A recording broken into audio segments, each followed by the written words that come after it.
So if you've had an ADHD diagnosis or your kid, but you never did a sleep study, in my opinion, it's not a real diagnosis because they diagnose ADHD based on symptoms.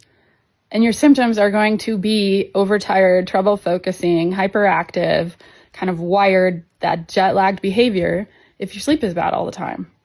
So like 50% of kids that have an ADHD disorder also have sleep disorder breathing.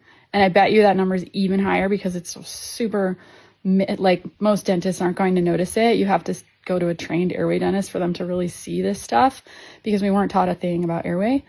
And your average pediatrician is also very likely not going to do a sleep study because there's this gold standard right now of doing an in-office sleep study and it costs a ton of money and kids sleep terrible in the hospital with wires attached to them. And so we have sleep rings in our office and we can like send the kid home with one. And I have an MD that'll read the results for us. And I just think before you slap a label on yourself or your kid or decide to go put them on stimulants, which makes sense. Like if they're overtired, we give them a cappuccino and say, keep going. That makes sense. That's how Adderall works. Then I just think you haven't treated the root cause or you haven't looked at the root cause. You're definitely not treating the root cause, just slapping stimulants on.